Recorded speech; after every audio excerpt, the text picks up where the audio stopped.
मुल्क भर में दहशतगर्द नेटवर्क तोड़ने के लिए, दहशतगर्दी के खात्मे के लिए जो कार्रवाइयां हैं वो तेज कर दी गई हैं। मुल्क के मुख्तलिफ शहरों में कॉम्बिंग ऑपरेशन, सर्च ऑपरेशन हो रहे हैं और दहशतगर्दों के ठिकानों को जो है हमारी मुसल्लह अफवाज वो निशाना भी बना रही है।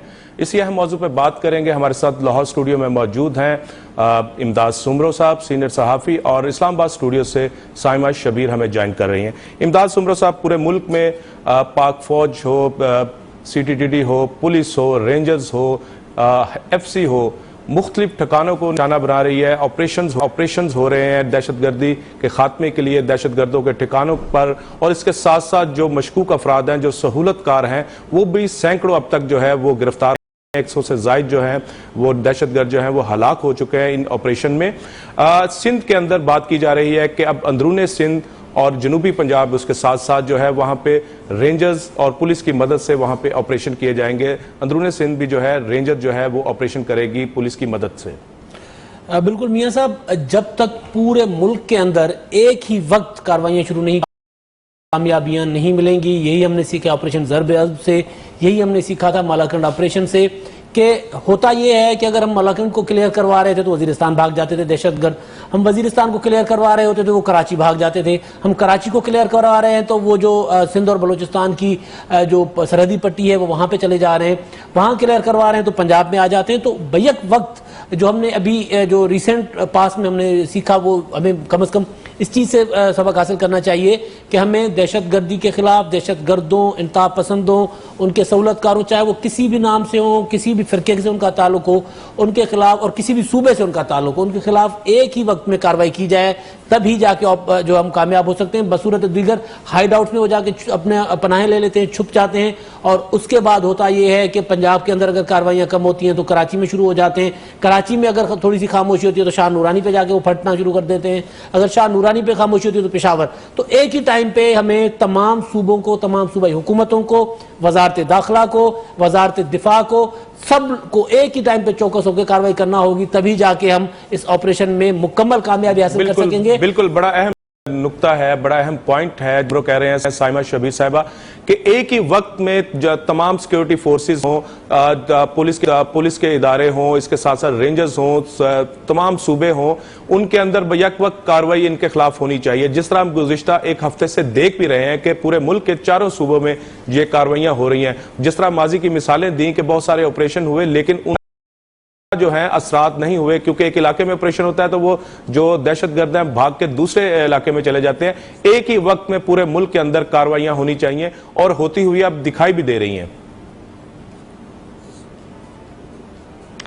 जी बिल्कुल सही कह रहे हैं साहब, लेकिन मैं थोड़ा सा यहाँ पे हालिया दहशतगर्दी की जो लहर है उसका जिक्र करना चाहूँगी कि उसके हम इस बात को नज़रअंदाज नहीं कर सकते कि अफ़गानिस्तान और बाहर की जो हमारी दूसरे जो एक्सटर्नल फैक्टर्स हैं वो इन्वॉल्व हैं, जमात-उल अहरार इसमें इन्वॉल्व है, और इसमें हम ये नहीं कह सकते कि हम दहशतगर्दी के ख़िलाफ़ उनकी कमर तोड़ने में नाकाम रहे हैं। हमारा ऑपरेशन ज़र्ब-ए-अज़ब बहुत कामयाबी से उसने हमकिनार हुआ है। उसके बाद हाँ, एक चीज़ जहाँ पे जो हमने गलती की, हमने पंजाब में ऑपरेशन नहीं किए, जो कि हमें कुछ टारगेटेड ऑपरेशंस हुए हैं, intelligence sharing based targeted operations, जो कि काफ़ी नहीं थे।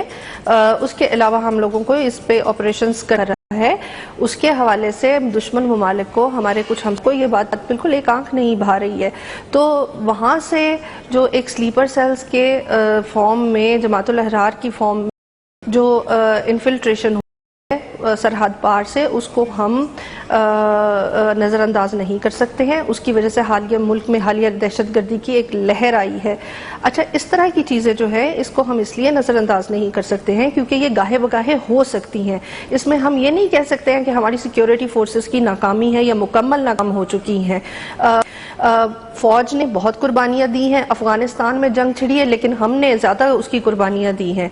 अब अफ़गानिस्तान चूँकि इंडिया के साथ बहुत ज़्यादा, इंडिया का जी साइमा, बिल्कुल आपने दुरुस्त कहा कि जो बैरूनी पाकिस्तान के अंदर दहशतगर्दी को बिल्कुल यकीनन वही परवान चढ़ा रही है। उसमें अफगानिस्तान का मामला बिल्कुल आपने बड़ा अहम बात की। लेकिन इमदाद सुमरो, इसके साथ साथ देखें अफगानिस्तान के अंदर दहशतगर्द भाग गए, किस तरह भाग गए वो भी एक सवालिया निशान है। उसके बाद फिर अफगानिस्तान से पाकिस्तान के अंदर वो लोग कैसे आते हैं, और यहाँ पे पाकिस्तान के चाहे सिंध हो, पंजाब हो, केपीके हो, बलोचिस्तान हो, उनके सहूलतकार बहरहाल पाकिस्तानी है और पाकिस्तान के अंदर मौजूद हैं। उनके खिलाफ ऑपरेशन की आपने जिस तरह बात की पूरे के अंदर होना चाहिए। बैरूनी महाज पे भी जो है हमें अपनी कार्रवाइयां करनी चाहिए, सफारती महाज पे भी, और इसके साथ साथ जो हमारे इंटरनल जो हमारा एक बयानिया की बात की जाती है, कौमी बयानिया जो तब्दील हुआ, उस पे अभी तक वो मसद असरात उसके नहीं आ रहे। हमें अपने गली मोहल्ले की सतह तक नजर रखने की जरूरत है। मियां साहब, बिल्कुल किसी भी चीज को हम आइसोलेशन में नहीं देख सकते ना। मैंने जो बात की थी लगभग साइमा शबीर ने थोड़े से इख्तलाफ के साथ वही बात की है कि हमें स्ट्रेटेजी अपनी बनानी होगी ना। नियतों पे शक नहीं है, अफवाज जो कुर्बानियां दे रही हैं उनकी नियत पे बिल्कुल शक नहीं है। कामयाबी नाकामी तो एक अलग चीज है, लेकिन नियतों पे शक नहीं है। स्ट्रेटेजी ये क्या थी, वो स्ट्रेटेजी हमें देख के माजी से अपने माजी को देख के उसके बाद अब मैं सोच नहीं सकता कि जुनूबी पंजाब सिंध के किसी शहर में दहशतगर्द होंगे, लेकिन हैं, ये हकीकत है, उनके सहूलतकार भी हैं।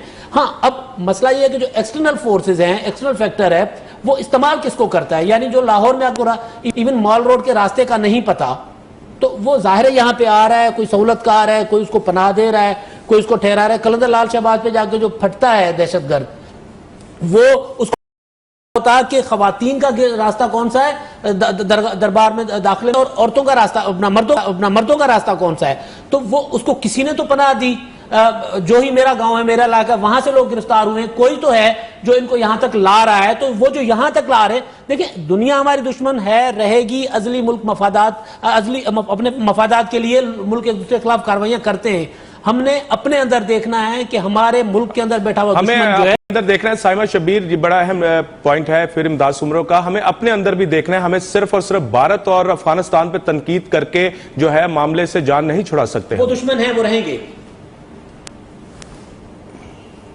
नहीं जी, अपने अंदर डेफिनेटली मैं आपको वही बात करना चाहूँगी यहाँ पे कि मैंने आपको पहले ही निशानदेही की कि स्लीपर सेल्स मौजूद हैं। अब स्लीपर सेल्स क्या होते हैं? स्लीपर सेल्स यही होते हैं कि जो छोटे छोटे यूनिट्स होते हैं डिफरेंट टेररिस्ट के जो कि इन्वॉल्व हैं इनमें।